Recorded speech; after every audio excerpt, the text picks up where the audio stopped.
마가복음 12장 1절부터 12절까지 말씀입니다. 제가 먼저 읽겠습니다. 여러분 함께 교독해 주시겠습니까? 예수께서 비유로 그들에게 말씀하시되 한 사람이 포도원을 만들어 산 울타리로 두르고 즙 짜는 틀을 만들고 망대를 지어서 농부들에게 새로 주고 타국에 갔더니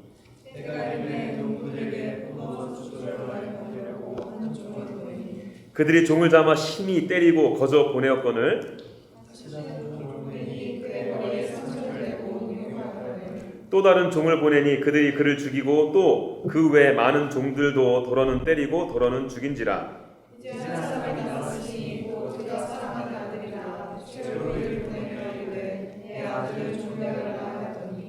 그 농부들이 서로 말하되 이는 상속자니 자 죽이자 그러면 그 유산이 우리 것이 되리라 하고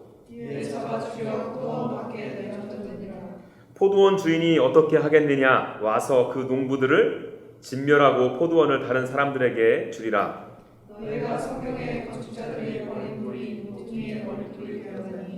이것은 주로 말미암아 된 것이요 우리 눈에 놀랍도다 함을 읽어보지도 못하였느냐 하시니라. 그들이 예수의 이 비유가 자기들을 가리켜 한 말씀이신 줄 알고 잡고자 하되 무리를 두려워하여 예수를 두고 가니라. 아멘. 오늘 본문 말씀은요 비유입니다. 비유. 우리가 비유를 제대로 해석하려면 이 등장 인물이나 사건이 무엇을 의미하는지 정확하게 알아낼 필요가 있죠. 그래야지 정확한 해석과 적용이 나오기 때문입니다. 우리 다 같이 1절 말씀 다시 한번 읽어볼까요? 시작. 예수께서 비유로 그들에게 말씀하시되 한 사람이 포도원을 만들어 산 울타리로 두르고 즙 짜는 틀을 만들고 망대를 지어서 농부들에게 새로 주고 타국에 갔더니. 여기 보니까 한 사람이 등장하지 않습니까? 여러분 이 한 사람은 과연 누구를 가리킬까요? 바로 아버지 하나님이십니다. 우리 이사야서 5장 2절 말씀 제가 읽을게요. 땅을 파서 돌을 제하고 극상품 포도나무를 심었도다. 그 중에 망대를 세웠고 또 그 안에 술틀을 팠도다. 좋은 포도 맺기를 바랐더니 들포도를 맺었도다. 여러분 들어보니까 이사야서 5장에도요 포도원을 만들고 망대 또 술틀을 만든 모습을 설명되고 있습니다. 오늘 말씀에서 나오는 비유하고 아주 비슷하죠. 이를 만든 주인이 누구인가 보니까 이사야서 5장 1절에 보면요. 나는 내가 사랑하는 자를 위하여 노래하되 내가 사랑하는 자의 포도원을 노래하리라. 내가 사랑하는 자에게 포도원이 있으며 심히 기름진 사내로다. 여러분 여기서 보니까 나라는 표현이 있지 않습니까? 여기서 나는 누구를 가리킵니까? 바로 하나님께서 이사야 선지자를 통해서 이스라엘 백성에게 말씀하시고 있는 거예요. 그러니까 다시 말하면 하나님께서 이스라엘 백성들에게 포도원을 만들어 주었다는 내용입니다. 그러니까 오늘 이 비유에서 보여지는 포도원의 주인은 바로 창조주 하나님이심을 우리가 알 수가 있죠. 그렇죠 여러분? 그렇다면 오늘 본문의 비유에서 나오는 소작농, 이 농부들은 과연 누구를 가리킬까요? 제자들? 아니면 이스라엘 백성들일까요? 여러분들 속으로 이스라엘 백성들이라고 말씀하셨을 수도 있는데요.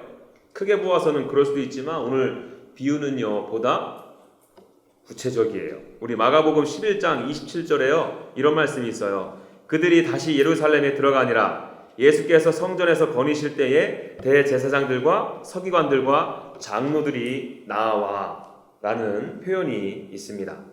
여러분들도 우리 계속 마가복음을 살펴봐서 알지만 예수님께서 계속해서 지금 며칠 동안 예루살렘 성을 들락날락 거리지 않으세요? 그때 예수님에게 나온 자들이 지금 누구라고 소개하고 있습니까? 바로 대제사장들과 서기관들 그리고 장로들이라고 소개하고 있어요. 이 세 부류의 사람들은요 예수님 앞에 나와요. 당신은 도대체 무슨 권한으로 나귀를 타고 예루살렘에 입성했습니까? 무화과 나무를 저주했습니까? 또 성전을 깨끗게 청소하는 일을 하였냐고 지금 그 세 부류의 사람들이 예수님 앞에 나와서 예수님의 권위에 대해서 질문을 던지고 있습니다. 여러분 이 질문에 맞추어서 대답하신 말씀이요 대답이 바로 오늘 비유예요. 그러니까 예수님은 그 세 부류들에게 오늘 이 비유를 통해서 그들의 모습이 지금 현재 어떠한 모습인지를 보여주고자 하셨던 것이죠. 맨 처음에 예수님께서 하신 이 비유를 들었을 때에는요, 예수님의 이 비유가 그들 마음속에 깊이 와닿았을 거예요. 왜 그렇습니까? 이들 세 부류는요, 이스라엘의 상류 사회에 속하던 자들이었어요. 상류층에 속한 그룹이었습니다. 그들은 정치, 경제, 문화, 종교의 지도자들이었습니다. 그들에게는 포도원이 있었겠죠. 수많은 소작농, 농부들에게 밭을 빌려주고 그에 합당한 세를 받았을 거예요.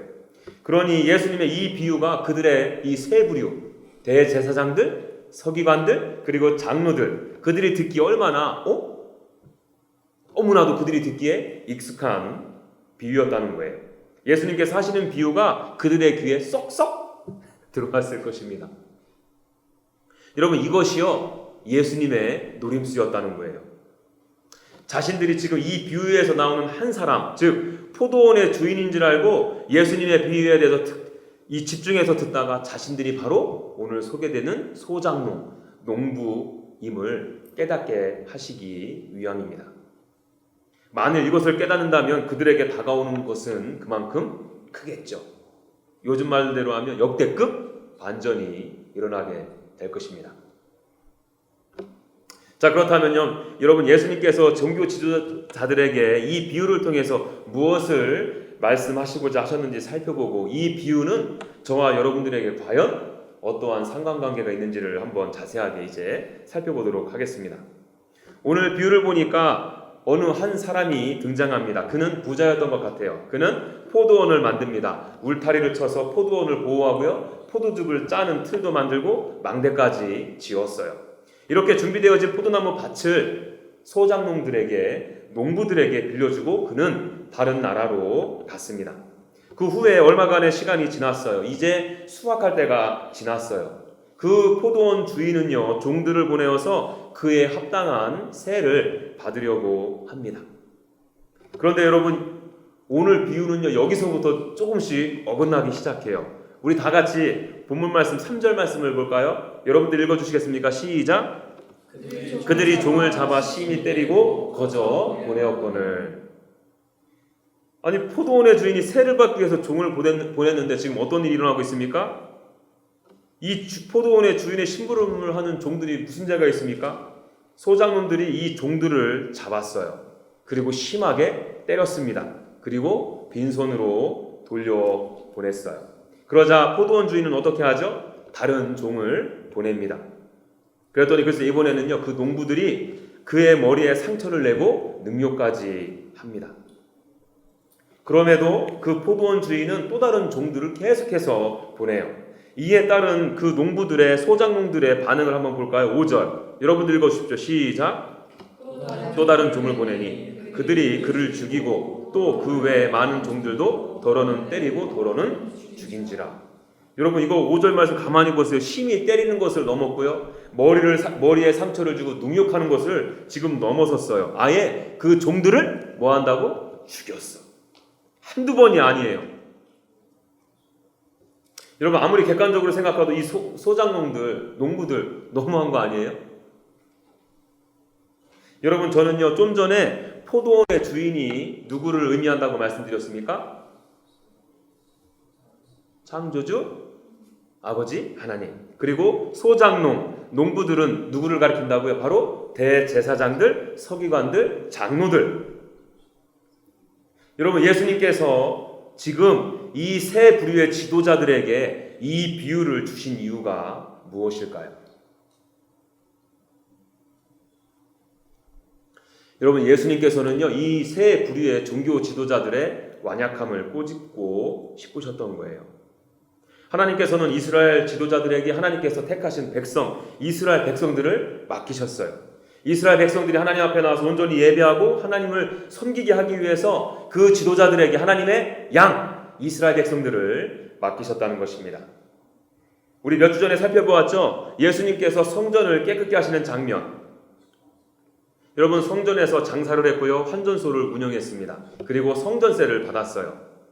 여러분, 장사와 환전을 통해서 배를 불린 자들이 누구였을까요? 바로 종교 지도자들. 그들은 제사를 이용해서 자신들의 배를 불렸어요. 여러분, 이런 의미에서 볼 때 어쩌면 예수님께서 이 성전에서 장사치를 내어 쫓으시고 환전하는 상을 들러 엎으신 것은 장사치들을 겨냥한 것이 아니라는 거예요. 아울러 해외에서 살기 때문에 재물을 사는 예배자들에게, 환전을 해 제사를 드린 자들에게 경고하는 말씀이 아닐 수도 있다는 것입니다. 왜죠? 좀 전에 설명드렸잖아요. 장사를 못하고 환전업을 하지 못하면 여러분 생각해 보세요. 누가 가장 큰 타격을 입겠습니까?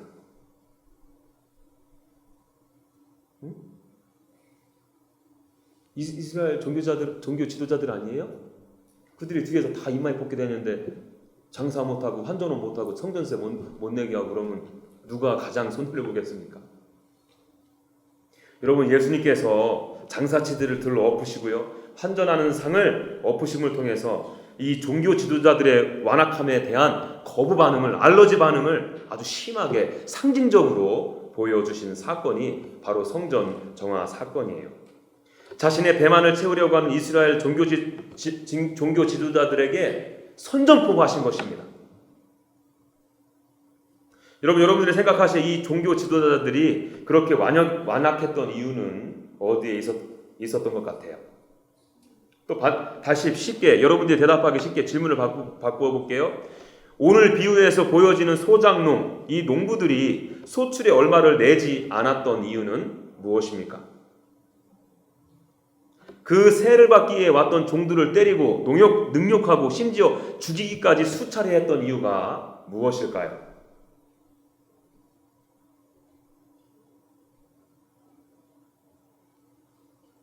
답 간단하죠. 그 포도원이 자기 자신의 것이라고 착각했기 때문이에요. 여러분, 만일 포도원이 내 것이 아니라고 생각하는 사람에게 이런 행동이 나올 수 있습니까? 오히려 그 포도원 주인에게 감사를 표했겠죠. 그렇지 않습니까? 여러분, 만일 그 주인이 나에게 그 포도원을 만들어주지 않았다면, 포도즙 짜는 틀을 주지 않았다면, 망대를 만들어 주지 않았다면 여러분, 그 소작농들이, 가난한 그 농부들이 살 수 있겠습니까?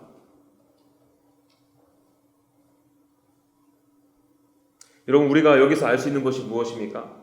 여러분, 하나님께서 보시기에 인간의 완악함은 다른 데 있지 않다는 거예요. 하나님께서 보시기에 완악함은요, 창조주 하나님의 자리에 내가 앉아 있는 거예요. 창세기 1장 1절 말씀이요, 태초에 하나님이 천지를 창조하시니라. 이 말씀을요 인정하지 않는 자들입니다. 이 말씀을 온전히 믿지 못하기 때문에 벌어지는 비극이라는 거예요. 여러분, 창세기에 나오는 아담과 하와도 범죄한 이유가 자기 자신들의 자리가 어디인지 주제 파악 못해서 그런 거 아니에요? 여러분, 요즘에도 내 자리가 어디인지 제대로 모르고 하나님 앞에 자신의 완악함을 그대로 보여주는 분들이 꽤 많죠. 어디에서요? 교회 안에서. 여러분, 교회의 주인 누구십니까? 하나님. 교회의 머리는 바로 예수 그리스도예요. 그런데 일부 자신의 것이라고 착각하는 완악한 사람들이 교회의 재정, 돈을 만지작거려요. 교회의 돈 갖다 장난칩니다. 교회를 하나님의 방법으로, 하나님의 말씀으로 치리하지 않아요. 그뿐입니까? 몇몇 힘 있는 자들이 힘싸움 하잖아요. 그 교회 안에서.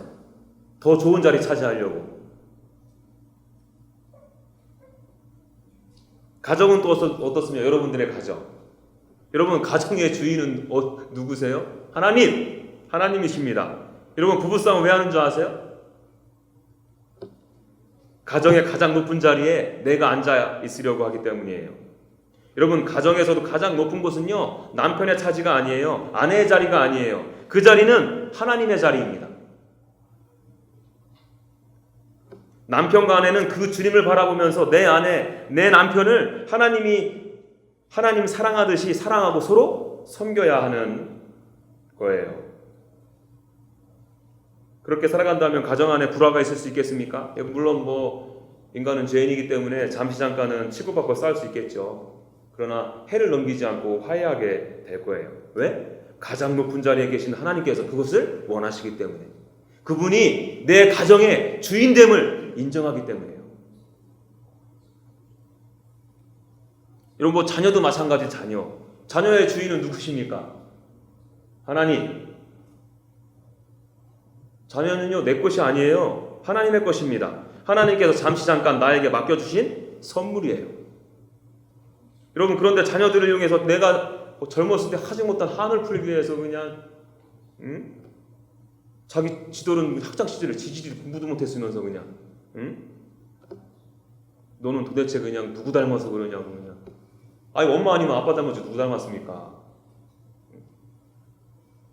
여러분, 이게 다 하나님의 자리에 내가 앉아있기 때문이에요.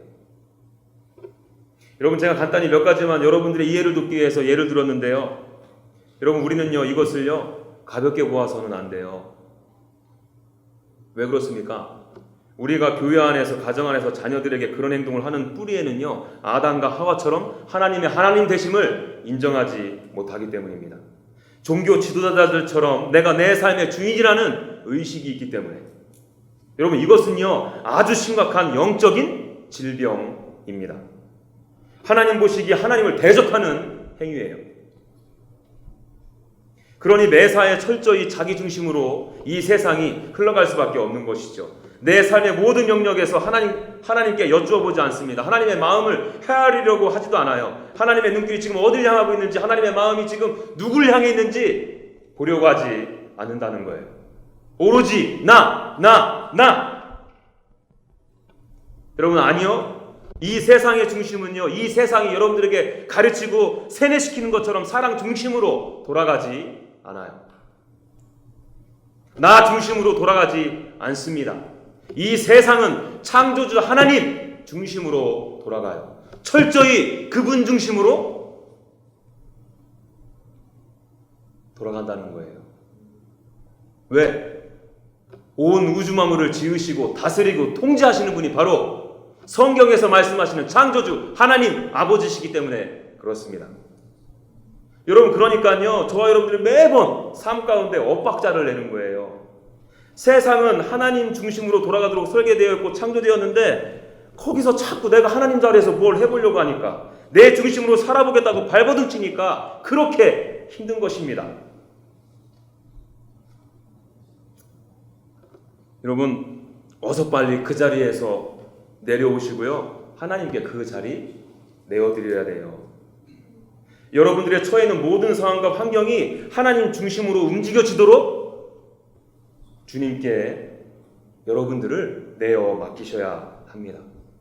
여러분들이 속해져 있는 예배 공동체, 가정, 직장 모든 관계에서 내가 주인이 되려고 했던 그 자리에서 얼른 내려오셔야 돼요.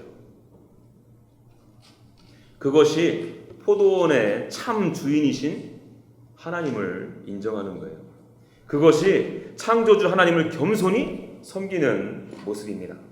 그것이 창조주 하나님을 온전히 믿고 신뢰하는 믿음의 행위라는 거예요. 자, 그런가 하면 이번에는요, 이 포도원의 주인에 대해서 한번 생각해 보고 싶은데요. 저는 오늘 포도원의 주인의 태도를 보면서 많이 의아했어요. 우리가 좀 전에 이 소작농들, 농부들의 완악함에 대해서 살펴봤잖아요. 이와는 대조적으로 보이는 게 바로 포도원 주인이에요. 저와 여러분들이 포도원의 주인이라고 한번 가정해 보십시다. 농부들에게 포도원을 맡겼어요. 때가 됐어. 소출의 얼마를 받아야 하기 때문에 나의 심부름꾼을 보냈습니다. 그런데요, 그 심부름꾼이 빈손으로 들어와요. 오히려 맞아서 여기저기 피멍 들고 다리 막 쩔뚝쩔뚝거리면서 돌아옵니다. 그리고서 저에게 그래요. 주하님, 제가 당신의 소작농들에게 세를 받으러 가는데 글쎄 그들이 나를 이렇게 만들어놨어요 하면서 콧물 주르륵. 콧물이 아니라 코피. 여러분 같으면요, 그 농부들, 그 소작농들 어떻게 가만히 두겠어요? 저는 솔직히 한 번도 참기 힘들 것 같아. 여러분, 왜 그렇습니까? 내가 보낸 종을 건드렸다는 것은요, 주인인 나에게 모욕감을 안겨주는 행위예요. 아니 글쎄 소출에 얼마를 거들어가는데 돌아오는 것이 나에게 모욕감이라니. 참을 수 없죠. 쫓아가가지고 그냥. 제 성격 나왔나요? 여러분, 그런데 이 오늘 비유에서 보여지는 포도원의 주인은 도대체 속이 있는 사람입니까?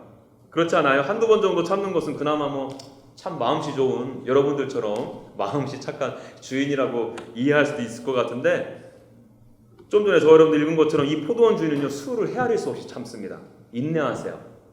상식적으로 보면 이해가 되지 않아요. 어찌 보면 나약해 보이기도 하고요, 바보 같아 보이기도 합니다. 그렇지 않습니까, 여러분? 여러분, 좀 전에 제가 서두에 포도원의 주인을 누구를 의미한다고 말씀드렸죠? 안 들으셨어요? 바로 하나님이세요. 여러분, 이런 의미에서 볼 때 이 포도원 주인의 모습을 통해서 알 수 있는 하나님의 성품이 무엇입니까? 하나님은 오래 참으시고 인내하신다는 거예요. 하나님은 종교 지도자들과 이스라엘 백성에게 대하여 오래 참으셨어요. 그렇게 거절을 당하셔도 다시금 간절히 종교 지도자들과 이스라엘 백성들을 찾으셨습니다. 구하셨어요. 얼마나 그들 향한 간절함이 있으시면 자신의 종을 그렇게 수차례, 수십 번 보내겠습니까? 오늘 여러분도 아실 거예요. 오늘 비유에 나오는 종들은요, 바로 하나님께서 보내신 하나님의 종, 선지자들을 의미하거든요. 하나님께서는 그들을 위해서 선지자들을 계속해서 보내셨어요. 한번 보내서 거절당하면 포기할 만도 한데 포기하지 않으셨습니다. 하나님께서 보낸 선지자들을 이스라엘 백성들과 그 제사장들과 종교 지도자들이 그렇게 능욕하고 때리고 심지어 죽이까지 해도 계속해서 보내셨어요. 계속해서 하나님께서는 그들을 통해 그 새 부류 그리고 이스라엘 백성들에게 계속 마음에 노크를 하고 계신 거예요. 도대체 하나님의 인내와 오래 참으심은 어디까지일까 모르겠어요. 여러분, 하나님께서 이렇게까지 오래 참으시고 인내하시면서 그들을 찾으신 이유가 무엇입니까? 그들을 향한 그 간절함이 식어지지 않은 이유가 어디에 있습니까? 하나님께서는 그들에게 보내신 선지자들의 말을 듣고 그들이 하나님께로 돌이키기를 원하셨어요. 하나님의 백성들이 회개하고 돌아와서 다시 하나님과 깊은 교제를 하기를 원하셨어요. 예레미야서 3장 11절에서 14절, 제가 표준어 성경 버전으로 읽어드릴게요. 주님께서 또 나에게 말씀하셨다. 비록 이스라엘이 나를 배신하였다고 하지만 신실하지 못한 유다보다는 낫다. 너는 북쪽으로 가서 이 모든 말을 선포하여라. 배신한 이스라엘아 돌아오너라. 나 주의 말이다. 내가 다시는 노한 얼굴로 너를 대하지 않겠다. 나는 자비로운 하나님이다. 나 주의 말이다. 내가 너를 영원히 품지는 않겠다. 다만 너는 너의 죄를 깨달아라. 너는 너의 주 하나님을 배반하고 떠나서 푸른 나무마다 찾아다니며 그 밑에서 다른 신들에게 너의 몸을 내맡겼으며 나에게 순종하지 않았다. 너는 이것을 깨달아라. 나 주의 말이다. 나를 배신한 자녀들아 돌아오너라. 나 주의 말이다. 내가 너희의 보호자다. 내가 성읍마다 한 사람씩 가문마다 두 사람씩 택하여 너희를 시온산으로 데려오겠다. 지금 하나님께서 예레미야 선지자를 통해서 북이스라엘 백성들에게 하시는 말씀이에요. 여러분, 현재 그들의 이스라엘 백성들의 상태가 어떻습니까? 하나님께서 택하신 백성으로 하나님을 잘 섬기고 있나요? 하나님께 온 마음과 정성을 다해 예배하고 그 온 마음을 다해 사랑하고 있습니까? 아니죠. 지금 이들은요, 하나님의께서 돌린 자들이에요. 하나님을 배반한 자들이었습니다. 이들은 지금 창조주 하나님의 자리에 그들이 앉아 있었던 사람들이었어요. 내가 나의 왕이 되어서 살았던 자들이었습니다. 그럼에도 그 죄인들을 향한 하나님의 마음이 이렇게 간절할 수가 없어요. 돌아와. 나는 노하기를 더디하고 자비와 인애가 풍성한 너의 주인이야. 너의 왕이야. 너의 하나님이야. 나에게 돌아와. 내가 너를 지키고 보호할게.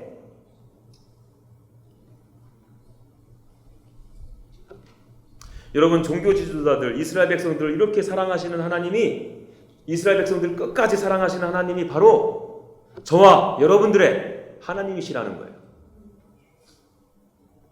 여러분, 하나님께서는 여러분들을 향해 오래 참으십니다. 인내하세요. 그리고 여러분들의 마음을 계속해서 두드리십니다. 저 같은 설교자들을 통해서, 또 여러분들 주변에 믿는 자들을 통해서, 상황과 환경을 통해서 계속해서 여러분들의 마음을 두드리고 계시다는 거예요. 여러분 중에서 혹시 너무 멀리 왔다고 생각하시는 분들 계세요? 여러분, 어떤 분들은 이런 말씀을 하시더라고요. 전도사님, 저는 하나님 앞에 돌아가고 싶어요. 그런데 저는 너무 주님께 죄를 많이 졌어요. 너무 멀리 왔습니다. 이런 나를 받아주신다 하더라도 제가 죄송해서 주님 앞에 가지 못할 것 같아요. 아니에요, 여러분. 이 고백은요, 겉으로는 겸손해 보이는 고백인 것 같지만 하나님이 여러분들을 얼마나 사랑하시는지 믿지 못하기 때문에 하는 말입니다. 되게 조심스러운 고백 같지만 여러분들 향한 온전하시고 완전하신 하나님의 사랑을 온전히 깨닫지 못했기 때문에 이런 고백을 하는 거예요. 여러분, 왜 그런 줄 아세요? 저와 여러분들의 마음속 깊은 곳에서는요, 여전히 내가 사랑받을 만한 조건이 충족되어야 내가 어떤 무엇으로부터 사랑받을 수 있다라는 개념이 아직도 존재하기 때문에 그렇습니다. 내가 최소한 어느 정도 자격은 되어야지 하나님께서 나를 사랑하실 거라는 생각에 매여 있기 때문에 그렇습니다. 여러분, 그렇지 않아요? 우리 주님은 저와 여러분들 어떤 조건을 충족해야만 사랑해 주시고, 그렇지 않으면 내어 쫓는 이 세상 인간들이 만들어낸 잡신이 아니에요. 우리 하나님은 완전한 사랑의 하나님이십니다. 완벽한 사랑의 하나님이세요. 나의 어떠함과 상관없이 나를 사랑하시기로 이미 결정하시고 택하시고 부르셨어요. 창세 이전에. 저 여러분들을 창조하실 때 좋았다, 심히 좋았다 표현하셨고요. 제가 저와 여러분들을 부르실 때, 하나님께서 창조하셨을 때 기뻐하셨어요. 저 여러분들이 어떠한가도 상관없이.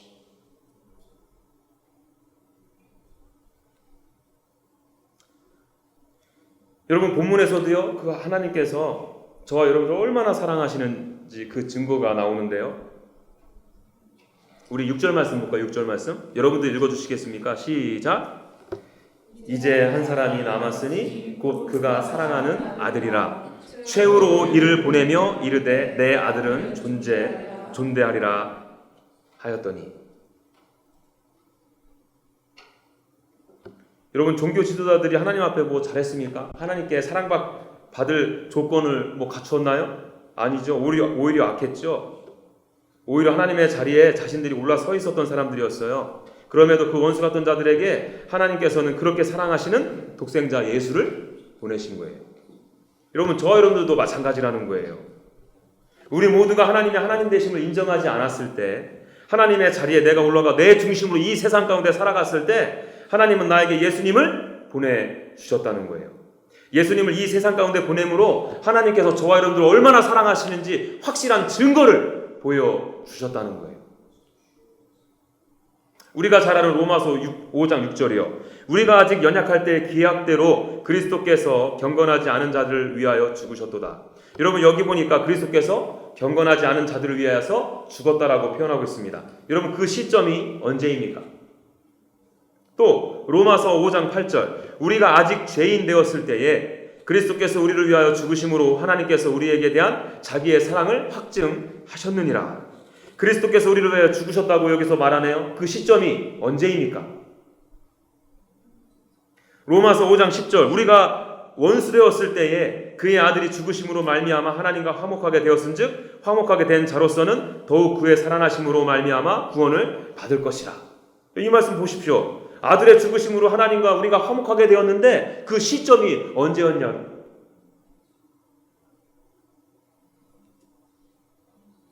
내가 아직 죄인 되었을 때, 우리가 아직 연약할 때, 우리가 아직 하나님과 원수되었을 때.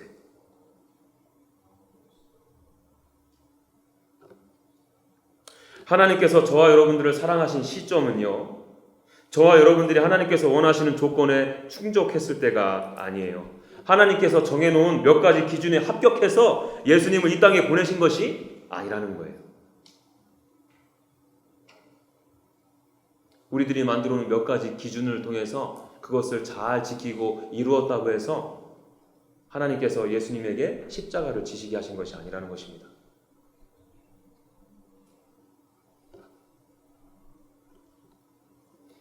여러분, 이 사실이요, 이 진리가요, 여러분들에게 믿어지셔야 돼요. 하나님의 무한하신 사랑의 쏟아 부으심이 여러분들에게 부어짐을 여러분들이 믿으셔야 됩니다. 나의 어떠함과 상관없이.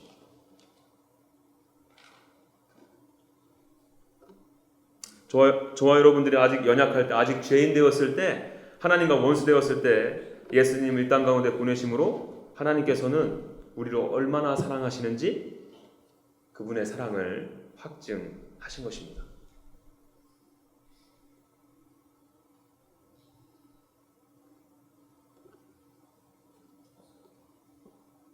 그러므로 여러분, 어색한 저를 통해서 복음이신 예수님이 계속해서 선포케 하시는 이유는 무엇일까요? 여러분들이 출석하는 교회 예배에서 예수 그리스도 하나님의 사랑이 여러분들에게 선포되어진 이유는 무엇이겠습니까? 여러분, 다른 이유 없어요. 바로 여러분들을 부르시기 위함이에요.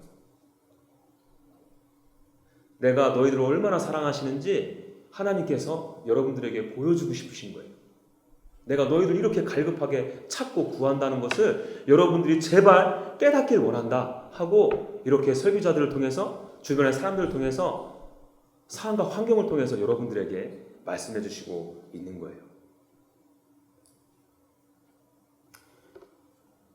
여러분, 그러므로 여러분들 주님 앞으로 좀 나오셨으면 좋겠어요. 주님 앞에 나와서 부르짖으세요. 간절히 구하십시오.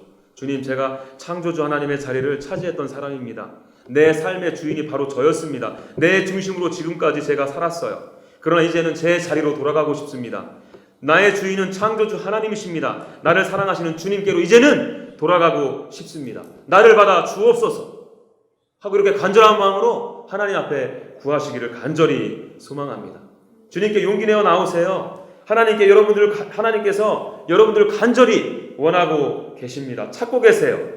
하나님의 놀라우신 사랑과 오래 참음 인내하신 하나님께서 그 하나님께 여러분들이 또 제가 믿음으로 반응해서 그 주님 앞으로 나아가기를 간절히 소망해요. 그런데 여러분, 저와 여러분들이 오늘 비유를 통해서 한 가지 좀 명심해야 될 것이 있어요. 여러분, 하나님의 오래 참으심과 이 인내하심에 끝이 없는 줄 알았더니 끝이 있네요. 우리 본문 9절 말씀 볼까요? 여러분들 읽어주시겠습니까? 시작! 포도원 주인이 어떻게 하겠느냐? 와서 그 농부들을 진멸하고 포도원을 다른 사람들에게 주리라. 포도원 주인은 소작농들을 진심으로 사랑했어요. 그래서 자신의 아들까지 보내게 되었습니다. 그러나 그들은 그 아들을 때렸어요. 머리를 상하게 했습니다. 아울러 죽여서 포도원 바깥으로 내어 버렸어요. 여러분, 그 결과가 어떻게 될 거라고 말하나요? 진멸. 여러분, 하나님께서 우리를 사랑하시기에 오래 참으시고 인내해 주시는 것도 진리. 그러나 다른 한쪽인 계속되는 하나님의 호의를 거절하고 하나님의 사랑을 거부한다면, 복음이신 예수 그리스도의 복음이 선포됨에도 듣지 아니하고 믿지 못한다면 그 결과는 뭐라고요? 진멸. 포도원 주인이 포도원에 와서 소작농 농부들을 진멸한 것처럼 똑같은 일이 저와 여러분들에게 일어나게 될 거라는 거예요. 이것이 바로 이것 또한 진리라는 거예요.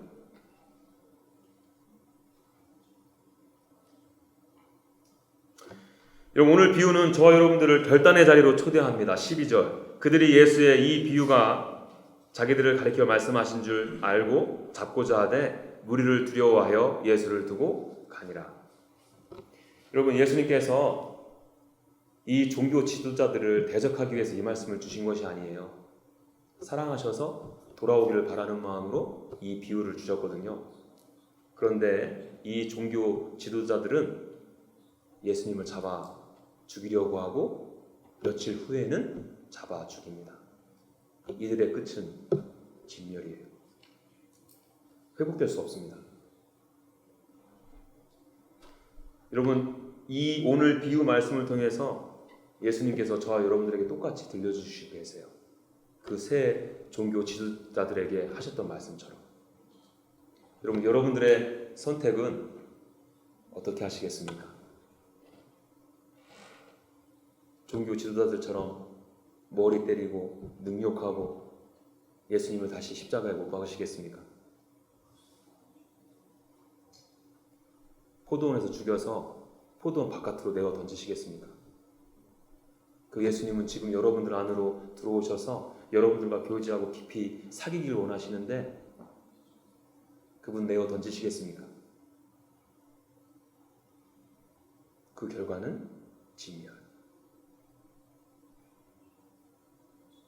여러분들이 믿든 받지 않든 이 말씀은요, 진리입니다. 그렇게 하나님의 때에 하나님께서 그렇게 이루어 내실 거예요. 여러분, 하나님은 사랑하셔서 여러분들을 두고 오래 참으십니다. 그리고 계속해서 기다리고 계세요. 하나님의 사랑하심 앞에 저와 여러분들의 마음의 무릎이 굽혀져서 그 주님께로 나아가기를 원합니다. 여러분들의 어떠한과 상관없어요. 우리 주님 다 받아주실 거 믿고 나아가십시오. 아까 말씀드렸잖아요. 우리 주님의 사랑은요, 하나님의 사랑은 저와 여러분들이 아직 연약할 때, 죄인 되었을 때, 하나님과 원수 되었을 때, 그때에도 그 사랑의 마음은 변함이 없으셨다는 거예요. 이렇게 계속적으로 여러분들에게 노크되어질 때 그 주님 앞에 여러분들의 마음을 활짝 열고 여러분들 마음 가운데 들어오시길 원하신 예수 그리스도를 믿음으로 영접하시기를 간절히 소망합니다. 이 시간 진짜 여러분들의 마음 가운데 성령 하나님께서 그렇게 역사하시길 원해요. 여러분들의 마음의 밭을 기경시키시고 부드럽게 하셔서 천국 말씀 이 복음이 여러분들에게 심겨지고 복음의 씨앗이 뿌리를 내리고 수많은 열매를 맺는 그런 주님의 아름다운 자녀, 하나님의 아름다운 자녀들이 되어지기를 간절히 소망합니다. 우리 그 마음으로 하나님 앞에 찬양하며 나갔으면 좋겠어요.